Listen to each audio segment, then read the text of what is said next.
All right. Our our question. What was the most impactful thing you learned this week? This week, the thing that I learned that impacted me the most was that nothing is real. Okay. Explain. And if you'd like me to explain, so I've been going through this NLP course just to learn how the brain works and how stuff like that works, right? Yeah. And they were talking about one of the subjects in one of the lectures was nothing is real. That And sounds so negative. yeah, and that's what I thought. So when it said that, right away I was like, right, another bullshit course that's, trying to sell you like, great, where's this going? So it kind of turned me off right away, which kind of stinks because it's at the beginning of all the lectures was this subject. Mm-hmm. And I came across it and I'm like, what the hell does that mean? Like, I don't even know I want to know. So, as I listened more, followed the instructor a little bit more, I started coming across some of the stuff like it's our perspective kind of gives our perception of things. Mm-hmm. And it's like two different people could be talking about or witness the same thing, but they're two different stories. Therefore, it's like nothing is real, but everything is real. And the example that they gave, if anyone remembers, I don't know if you remember, I think it was 5 or 6 years ago or so, everything was flooding, the social media sites. Do you see the blue or black dress or the white or gold dress? Mm-hmm. I always saw the black and blue dress, except for one time I saw white and gold. And it freaked me out, so I had to send it to my sister to see what she saw, because the blue and black one, she saw always white and gold. Mm. And so when I saw white and gold, I sent that to her, and she still saw white and gold. So, after I dove into it and became a little more patient on the learning, instead of just shutting it down because it didn't seem like it fit my narrative right away, Mm-hmm. It made a ton of sense. Like, nothing is real. So this week it was like, nothing is real. So it kind of shifted my thinking just to kind of look at things a little bit differently. It's like, it's like to respect the way other people are witnessing the world or experiencing the world. Well, it's like the interpretation, right? Because we can have the experience. It's like what I teach on. We can have an experience, but then the interpretation that we have actually forms the beliefs, and that's how we see the world. So though I had a therapist a couple of years ago that said she asked me a question, how I saw something, how I saw the world. And I answer, I was in a darker place. So I was like, the world is like a dark place. So you have to defend yourself. She's like, that's the world you live in. Mm-hmm. I've never experienced that world. And I was like, she's like, that's not the only world you can live in. And I was like, oh shit, something, but that's essentially what you're talking about is your perception crafts your reality, or your interpretation crafts your reality. Therefore, if you don't like the life you're living, nothing's real. So you can actually craft a new belief system, a new interpretation of how you see things. Is that how it is? Oh, for sure. And I think, the older that I get, I think I get too stuck in the hustle and bustle. You forget when you were a kid, your imagination was running rampant, right? Like you would sit for hours and look at clouds, and you would see different things like, look at the dinosaur, and your friend's like, that's not a dinosaur. That's a snake or something, It's like we're experiencing the world in our own different ways. It's like, as people, we're created and we're all individually special and different. Like, there is no other being that is me. Mm-hmm. And so to experience that, but I think you have to slow down and kind of smell the roses per se. We get too tied up in what's actually there to look, in a different dimensional thing.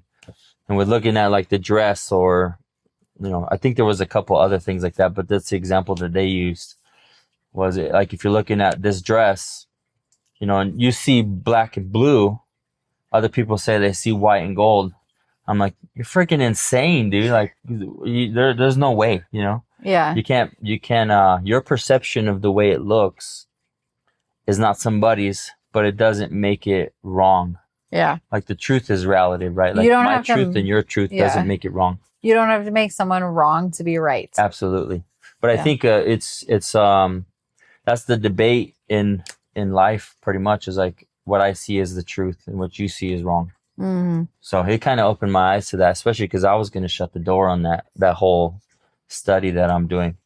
And Yeah. it's like, you know what, just be open-minded, take a few minutes, hear the guy out, see what he's talking about.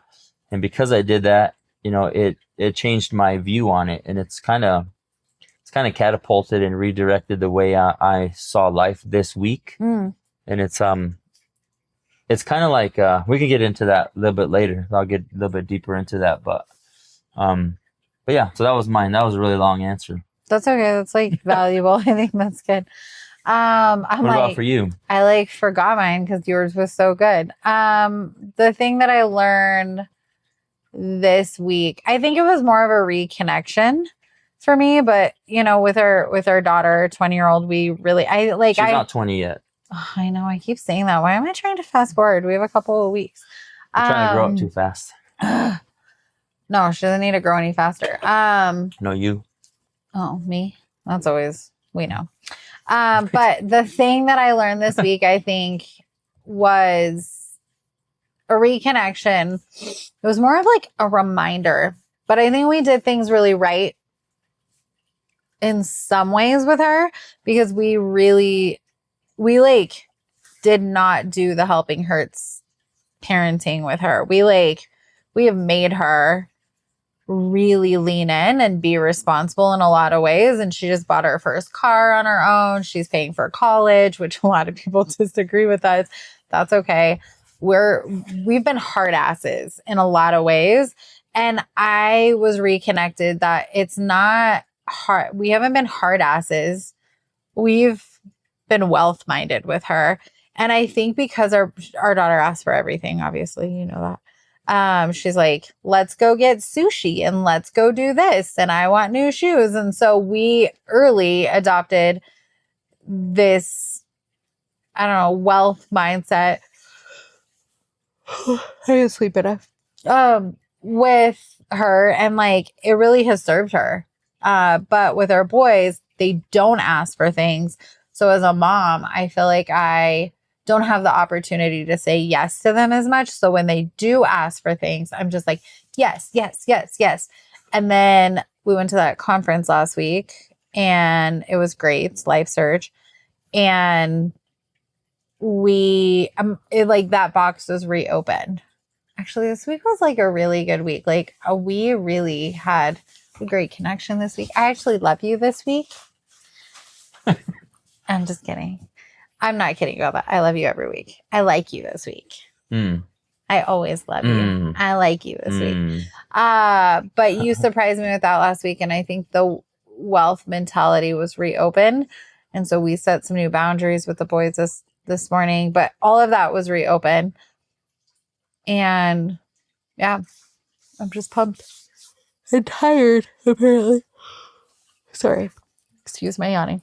It happens I think often. it's the ambiance of the fish tank and clock ticking. It's really that. Our house You're is looking just into my eyes. very calming. Okay, let's get into it because I'm excited about this conversation today. So we are talking about overnight success. How did we have overnight success? Let's break it down for people so they also can have overnight success. Well, we didn't. And sometimes I think even, you know, like you have to look at your life because sometimes you still feel like you're not successful. You know, like you're doing all the things. And like if we look at our life from 10 years ago, from 5 years ago, from 2 years ago, like we keep growing and keep stepping up, you know? And like overnight success is not a real thing. I think it's a pipe dream that we're all sold, especially like me growing up really poor. And you see, you know, people from the hood like going into sports and doing things that they feel like they have overnight success, but those guys had to start working on their craft since the time they were kids. Yeah. You know, like athletes, they have to be dedicated to their craft. Yeah, athletes have to be dedicated to their craft from the time they're young. Like it's a mindset. Success is a mindset. There's not an end goal. There's not like a timeline, or there's not like an end zone to success. It's like people want to be a millionaire, but what are you gonna do when you get there? Now what? Yeah. So the goal is of success is just like a continual journey. Like for athletes, for example, I can use that illustration because it's an easy one to follow. But athletes, from the time that they're kids, they have to make a decision that this is what they want for their life. Mm-hmm. You know, and there's some instances out there where, you know, they might start, like Michael Jordan didn't start play basketball till I think he was in 9th grade. He got cut, and then he came back the next year. Then he made the team. So he didn't play basketball his whole life. But once he got dedicated to it, once you set your mind on something, that's when success starts. Yeah. It's like it's the event of many events to come. You have to set your mind on it. You have to keep going forward, and then success happens. Yeah. But there's not like an end zone to success. And like, so for us, you know, as an intention, like you talk about with the lesson you learned this week, was kind of like reflecting on how we raise our kids. And it might be, you know, our standards are different than the norm. Like, we try to set them up for success because we were both set up to fail. You know, on different sides of the spectrum, Yeah, right? Like, absolutely. we know what the poor set up for failure and the like rich, we'll say rich mindset, because I hate the word rich, probably more than I hate the word poor. Yeah. But like on both sides, like we were not raised with a wealth mindset at all. For sure. And then you lived in a household that was abundant. Like, you went on trips, you had everything that a kid growing up where I did would think like, hey, those people are rich. Like, Totally. I remember walking into, like, I think it was our second house together when I was a kid, going into a family member's house who had that house. I was like, man, these guys are loaded. And it was like a 800 square foot house. And I was just like, So it dang, was even smaller. just to have that, you know, would feel like I made it, you know? Yeah. And for you, like, you know, you grew up in a house 3 times that big. Yeah, it was like, not that it was actually from like other parts of my life. Like, it was actually, I was happy with our second house, but I wasn't like it was kind of like a downgrade in some ways, right? Like, it like completely did, but like actually, I would say we were wealth minded. We probably didn't know as much, obviously, as we do now, but I think in a lot of ways we were still wealth minded. Even for that time, I think there was other people in our lives, specifically mine, that like really helps me understand. And you know what the core actually, where this actually isn't the conversation we're having today, so we need to like get back on track. But one of the main books I think is Rich Dad Poor Dad. Like, I feel like so many people who are wealth minded, and it's not the best wealth book, but it's like the basic principles. I think built that into my mindset when I was like 15. I read that book, and I think it really did change the way I looked at money and interacted with money in a lot of ways. But let's get back on track. So today we're talking about overnight success, which is bullshit. So what we would like to suggest is that overnight success actually is like this like idea of like slowly, suddenly, right? It's no one talks about everyone. What's the quote? I'll mess it up. Everyone wants. Well, try to murder it first, and then we'll see if we can fix it. Just go for it. Okay. Everyone wants what you have, but no one wants to do what you did to get there. Yeah, that's pretty much it. Everyone wants what you have, but they're not willing to do what you did to get there. Some of that. Okay. All right. I didn't murder it too bad. No. I'm the quote murderer. I am not a name dropper because I can't remember. That's not true either. Okay. You remember plenty. I remember plenty. I just get things a little mixed up. Okay. So this idea of slowly, suddenly, is something that I think is really important because early in my career, someone said, don't give up 5 minutes before the miracle happens.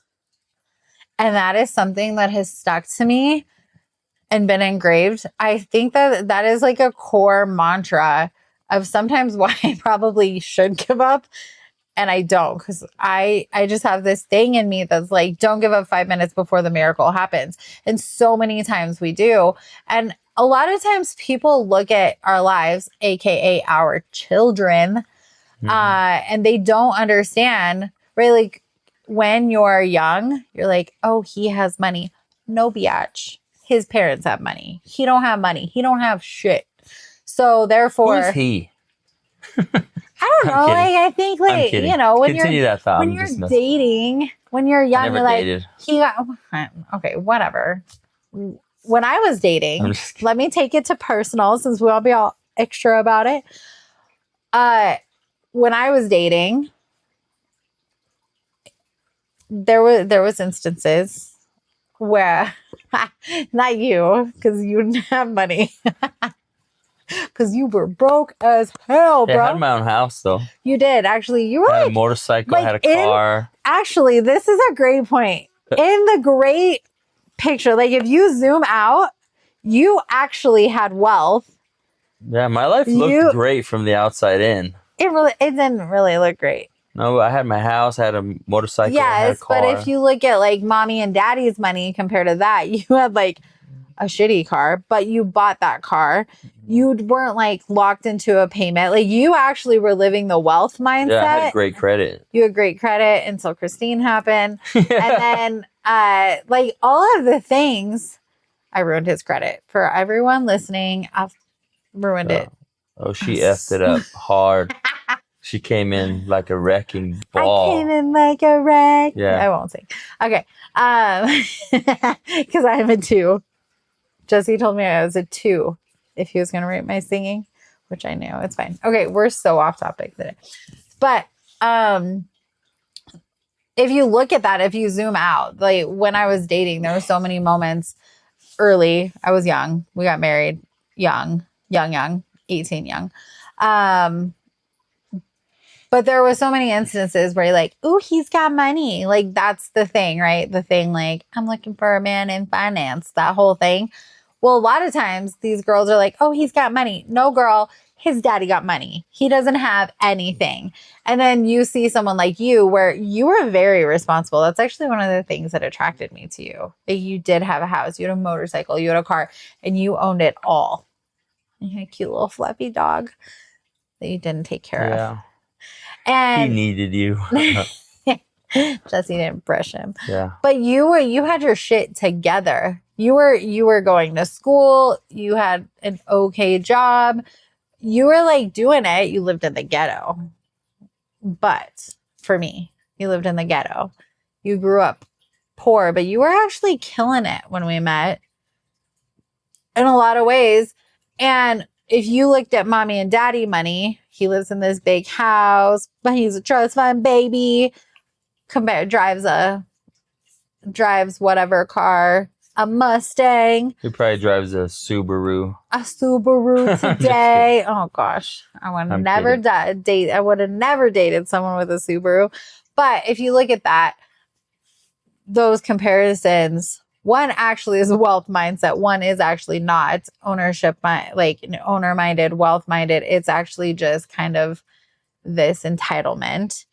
And I think so many times we look at these things and we go, oh, overnight success. Gary Vee is another one. Everyone wants to look at Gary Vee, Gary Vaynerchuk. If you don't know who I'm talking about, he's one of my faves. Vaynerchuk, not Bander. Whatever. He's going to find you, beat your ass. For messing up his name. That'd be a success moment. Come at me, bro. But it wasn't slow. It wasn't suddenly. It wasn't an overnight success. He did like, I don't even know. Don't quote me. It was he thousands. Sacrificed. He didn't party. He didn't like. He was forward thinking. Like he was thinking of his future, not of today's successes. And I think he talks a lot about when like his buddies now, are all trying to do something. And he was like, all the money he made, he was reinvesting and like just keeping that wheel spinning, like creating momentum for his future. And I love how his parents, like he went to them and really it's jacked up. You're like, he built this incredible business for them. And then he was like, asked for support. He tells the story where he asked for support to start this next business. And they said no. I didn't know that part of the story. They didn't like just give him the farm, even though he had helped create the farm. And I think as parents, that's really hard. You know, even with employees, like it is so, I don't know. Maybe it's not hard for you, but for me, you get mad at me for this because I overgive a lot. I like overvalue people. And I think it actually does come from my limiting belief of like not measuring up. If I don't overvalue them, then they'll leave. And so it does, you catch me and you actually keep me accountable to this, which I hate in the moment, but I love afterwards. And so I think there's so much value in not just giving away the farm and like that. The hell yes, I sent you the video. I was listening to Grant Cardone's wife this week and she said, like there's abundance, the abundant mindset. Like it's always a yes, let's do the thing with our kids. But then we're like, oh, but how are you gonna like? Absolutely, we can do that. How are you gonna earn the money? Yeah. And that was really between, you know, the conference and this week. I was like, I'm slipping back into my old ways, and the slowly, suddenly actually gives us. If we just look at that, we're not just trying to race. I mean, with so many business owners, I just had this conversation this week where, you know, we're just like sprinting through life and we're burning ourselves out. And we're trying to get to this imaginary line of the suddenly when we were talking about this week, you get to the suddenly, you get to the success point of what you deemed is success and what you actually want. And then all of a sudden you realize that you don't even like, it's not that you don't want it. It's that it's not as great. Like it's anticlimactic, right? You're just like, it's good, but it's over. And I felt like that with going to our new gym. I was like, yes, I canceled other memberships. I'm like, this is the thing. We got in there and I'm like, I don't want this. Like, I want a home gym. Screw this gym. I'm over it. I don't want it anymore. Yeah. And I actually worked really hard. I had to convince you. I was like, we should go to this gym. This is all the reasons why. It's going to be so great. And now I'm like, I want to do it at home. I don't like this. This is not efficient. And yeah, I worked so hard to get to this, like, to that place.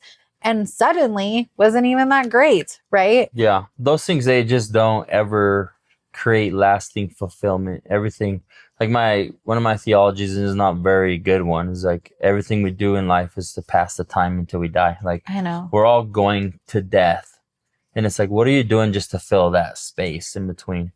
And it's like, we're always trying to fulfill ourselves with these things, right? Like, you know, I heard a story about T-Pain. I think it was T-Pain. He had like a Bugatti or something. He was excited about this car. The radiator went out. $200,000 to change the radiators. He's like, hell to the nah. Like, he like sold that car like right then. Like when you get like that feeling of overnight success, like let's say T-Pain, I'm not sure how hard he had to work for his fortune or whatever, but you get these things and you think they're fulfilling, and you get the sports car and you get the motorcycle and you get the house and you get the land, and it's like these things are all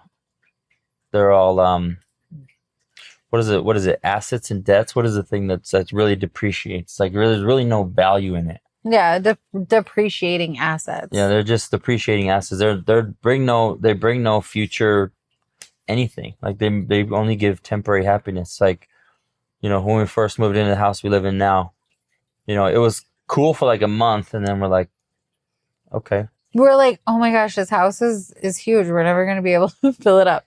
It's full. Fill it up. But now we're like, we got to clean this big place. Yeah, and it costs a lot to clean. Yeah, but I'm just saying, like, it's, you know, we're really no happier here than when we lived in our first little house. Like, no, you know, we're just chasing things. Like, no, I think that it's the lifestyle, right? And then in the same breath, it's like, I am so grateful. I'm so grateful for the schools our kids get to go to. I'm so grateful for all this stuff, but it really doesn't, unless your mindset is to enjoy the process, which is the slowly. It's Mhm. the build. It's the stuff that's not sexy. It's the stuff that's not fun. It's the everyday waking up at 4 a.m., which we've been struggling with to go to the gym that I don't want to be at. That's why I want it in our house. But like, even when we get that, I'm going to be like, oh, I don't want to go downstairs. Like, it's still 4 a.m. So if Yeah. you're not going to learn to enjoy it in the process, I promise you, you're not going to enjoy the finish line, and that you're not going to enjoy the suddenly. And it's not, there's never the suddenly. Like, that's so cheap. It wouldn't even be good, you know? And most of the times, you know what? Actually, I've been thinking about this. Most of the time when we're just given something, we don't actually enjoy it because we don't feel like we deserve it. Like, the build, the muscle, the like work that we put into something so many times is what creates value. And that's really why I think with our kids this week, I was like, oh, we're screwing this up. We've got to get back to our wealth mindset and quit giving them everything because they're getting entitled. And it's not even good. Like, the stuff that you just do, actually, Julian told me this because he picks up our middle son, picks up our younger son. He's not little anymore. And from school. And I said, do you like picking him up? Do you want to pick him up? He said, do I want to do anything? And I was like, what do you mean? He's like, I don't want to do anything but play video games, but I do it because you asked me to. And I was like, that is such a great answer. Proud mom moment. But in so many ways, our kids have become entitled. I think we haven't been really sharpening them that way because we're not giving them the path to slowly. It's the suddenly. It's, hey, can I have this? And the other day, our son was like, hey, can I buy this? And I bought him 2. I was like, absolutely, which I love to do. And I still want to do on occasion. But I think there's value in having to work those muscles and it's hard to watch them struggle. Yeah. Right? I think the way I put it, kind of the same thing you're saying, is like anything that you invest in personally, you take ownership in. Like, yeah. in my business, me and my business partner talk about this all the time. When we do work for people, there's owners and there are renters in life, and everything in life. Renters are just, using everyone else's stuff, kind of going through life and, just kind of going through the motions. They don't really take ownership in anything. They just, they show up, punch clock, go home. Their life is a revolving door of every day. Mm-hmm. Now, owners, they take ownership over everything. They reinvest. It's not like monetary invest, but you invest your time in something, therefore your time is very valuable. You're going to get more out of it. Mm-hmm. It's like when I first went to college, I went on a full ride academic scholarship. And that's the first time I started drinking, started partying. Everything went to hell in a handbasket really fast because I didn't take ownership. It was given to me. So I earned it, but I didn't feel like, because school was so easy in high school that I didn't feel like I really worked that hard. Someone just gave it to me. And growing up on welfare too, like everything was just given to us. We always had food. We had this little shelter, We never had a car. We barely had cable, but all the other necessities were given. So when I lost my scholarship, I had to go bust my ass for a whole summer just to make enough money to pay my tuition for the next semester so I could earn my scholarship back. And I'll tell you what, that whole thing catapulted me into kind of an ownership mindset. Like, this is what I want. Like, I went to college because I felt like that's what you had to do. Like, I didn't really know what else to do.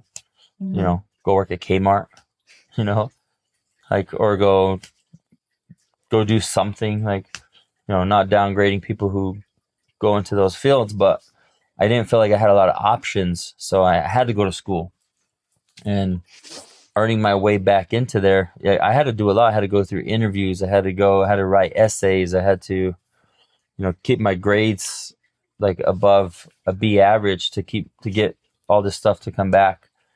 And I did. I paid for school for a whole year, got my scholarship back, got a couple of the grants back, and then things were going smooth until life hit a turn. But that's for another day. That story's for another day.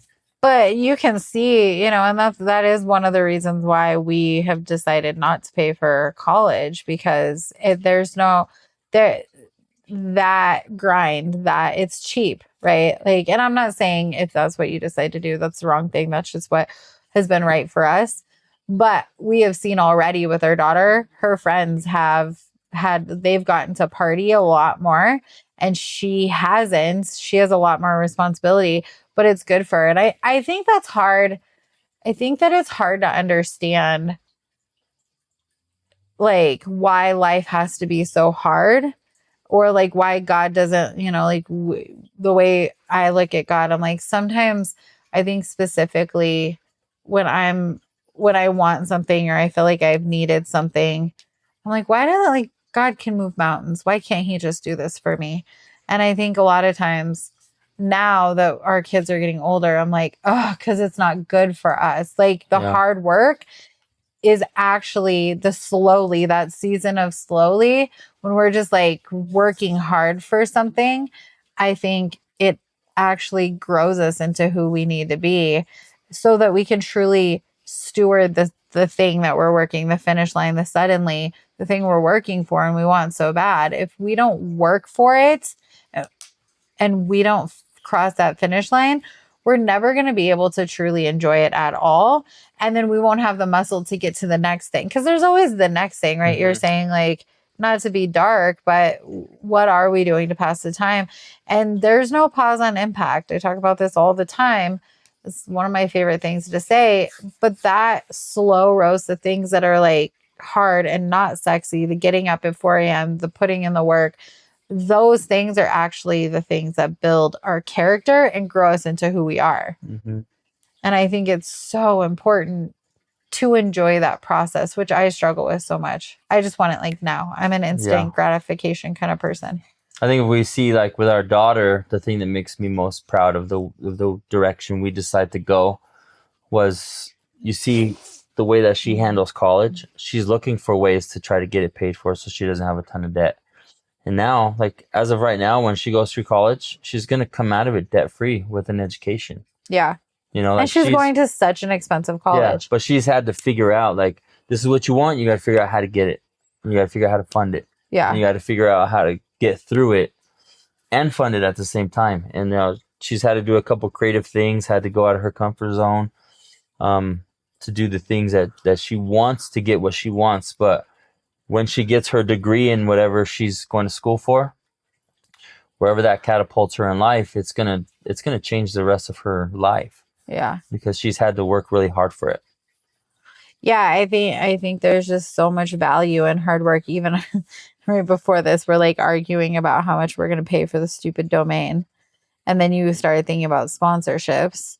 And like that, like actual investment in anything actually, right? Like paying that little bit of money, and it was of course more expensive than like the one we chose was more expensive than the one you originally found.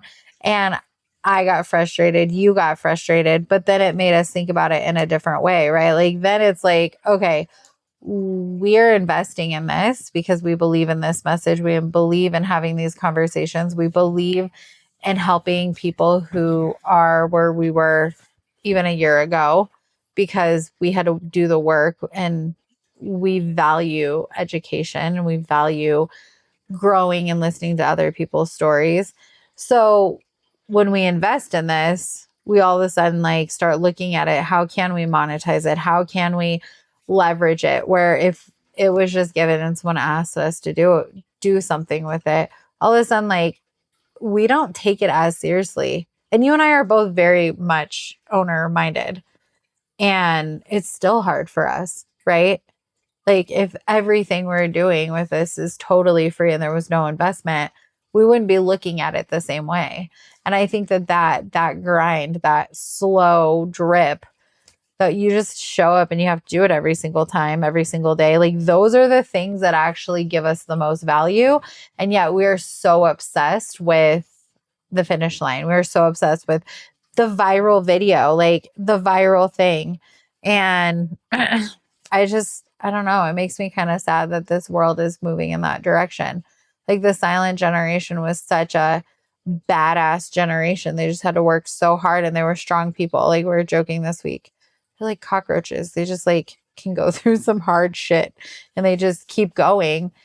And I don't feel like I am not a cockroach. I am like a delicate butterfly that gets sick and just can't work through it. And I don't want to be that. I want to be a badass cockroach. Just kidding. That's so gross. You know what I mean though? No. No? It's disgusting. I hate cockroaches. Ugh. But but I think you need to have resilient. resistance and Yeah. like And yeah.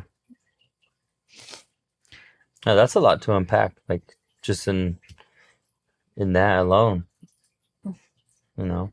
I think I don't know who the silent generation is. That sounds like a bunch of serial killers, but it's the generation. I'm sorry. It's the generation of like before. It's the people who raised the boomers.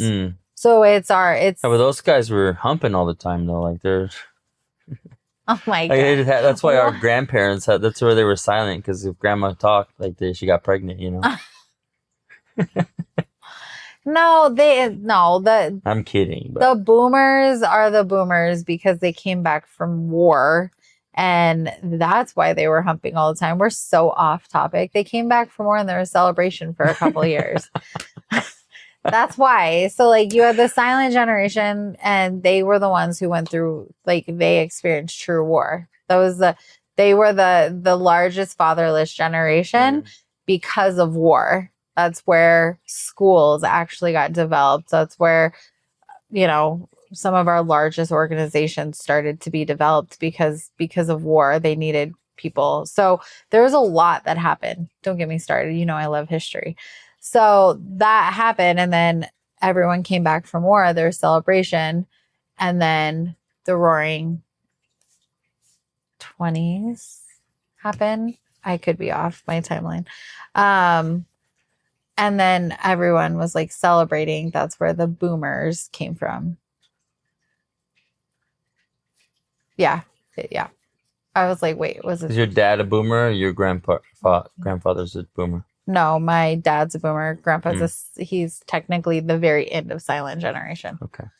Your grandpa was dead because he went to World War II, yeah? Yeah. So he was definitely silent And my generation. grandfather passed away at 76, and I think it was in 2009. Wow.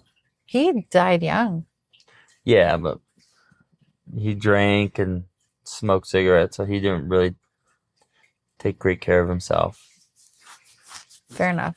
But I think to that point is like they just knew how to do the hard. They knew how to like the military embrace the suck. Like they know how to do that. And I feel like that is something that I want to be better at. Like I just want to learn how to like sit in the burn a little bit more and enjoy the like slowly and not be so fixated on the suddenly. Right. And so many people, like we get this a lot, and we're like, we're not where we want to be. Right. It's hard to like say like we're successful. Like what is success? I don't think anybody's ever there. No, because they're always chasing something. Well, you're always moving the bar, which there's a healthy version and an unhealthy version, but we have a lot of people, younger generation specifically, that are like, I've had women say like, I just want to be you when I grow up. And I'm like, girl, I'm a hot mess. Let me assure you, you don't want to be me when you grow up. Like I have made so many mistakes. It's like a hot mess expressed up in here. Yeah. That falls back into what we said at the beginning. You know, people want what you have, but they don't want to go through what you had to go through to get there. Yeah. Like, but they want to have 3 kids like before 23, you know, like. Yeah. You want to be nursing on your 21st birthday and never ever get to like enjoy your marriage because you just like jumped in so fast, right? Like we're barely now figuring out how to enjoy marriage. But in the big scheme of things, people want what we have, but they would not want to go through. And we try to save them. Like I've been thinking about this specifically with our kids and with our employees. I think so many times, like when I first bought the coaching company, I so badly, or actually it wasn't even when I bought it. It was when I started developing the certification program. My whole goal was to like take the heart out of it. And what a freaking disaster that was. I just created a bunch of entitled assholes that Yeah, well, didn't want I to think do the it's because hard. like you were already to the end zone, and you were just trying to get everyone in there, and that none of them were willing to go through the steps. And you would give them their first client, and then they would create expectation that you're gonna just keep providing them. Like, this is not a job where we bring clients in. Like, life is not Yeah, we're a trying to revolving create door like that where owners. people just give you stuff. Yeah, trying to create owners in life, right? Yeah. So the point, I think, like our main point here is that if you want to create owners and you don't want to create, whether it's in your business, it's in your, with your kids, if you want to have a like driven people who love agency and love autonomy and like show up and are creative, then you have to actually allow people to go through the hard. You have to allow people to fail. You have to allow people to have to work the muscle, and you can't save them. And so like I have learned, and there's a great book, it's actually a Christian book, so keep that in mind if that's not your jam. But What's the book? it's When Helping Hurts. That book like changed my life in leadership, and it just showed me, it's a good book even if you're not Christian. There's some like biblical stuff in there, but like that book changed my life and how I was like, oh shit, I'm creating entitled assholes, and I'm helping people because I want to be their savior, aka no one is their savior. Jesus was our savior. And so I need to stop doing that. They talk about how to break down like codependent relationships. And so anyways, we're kind of going on here, but I like, that's really, really the point I want to make, is that there is no sudden success. There is no overnight success. Suddenly nobody sees the work that we've done to get to where we're going. So if you feel like you're behind, if you feel like you haven't made the right steps, you feel like you're in the hard, don't give up 5 minutes before the miracle happens, and keep going and push yourself to just enjoy the process. Choose to enjoy, choose to focus really, really clearly and have a strong vision and strong goals, but choose to enjoy the process, because there is no suddenly, there is no overnight success. There is a slow roast, and you have to like sit in the rep. You have to get comfortable in the pain and just keep showing up, keep pushing forward. Otherwise you won't get the success that you're looking for. You'll never get to the finish line. Any final points on your part? I don't know. You covered basically everything I was thinking about, but I think sometimes we feel bogged down and we can't find that success because we're surrounding ourselves in the wrong environments. Like you feel stuck, but it's because you keep feeling stuck. Like, you're around people who don't encourage you. You're around people who, they're not growth minded. They're not thinking about their future. They're not owners.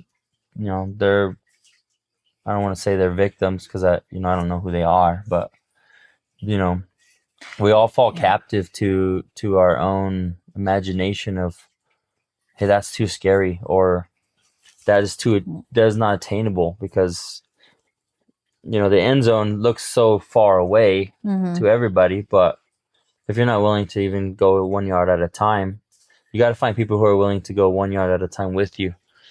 And even if you don't have that community, just keep striving forward. You have to keep moving forward.